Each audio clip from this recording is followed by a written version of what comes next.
Rasman Cristiano Ronaldo Real Madridga qaytdi. Real Madrid muxlislari uchun kutilmagan xushxabar. Florentino Perez millionlab madridistlar orzusini ushalishini ta'minladi. Cristiano Ronaldo yana Santiagoga qaytmoqda. Ishonchli manbalarga ko'ra, kelishuv rekord darajada tez tuzilgan. Unga ko'ra, Cristiano 1 yillik shartnoma imzolagan. Qo'shimcha 1 mavsum uzaytirish imkoniyati bilan.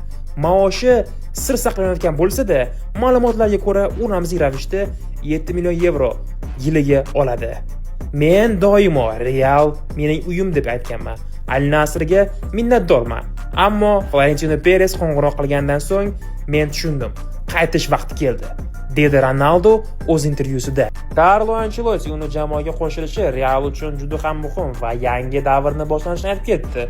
Cristiano Ronaldo El Clasico'da maydonga tushishi va Camp Nou'da yana bir bor o'zini mashhur gol nishonlashini ko'rsatishni xohlashyapti. Do'stlar, sizlarning fikringiz qanday Cristiano transferi bo'yicha? Va albatta, 1 aprel muborak bo'lsin. Biroz bo'lsa ham ishonib qo'ydingiz-a.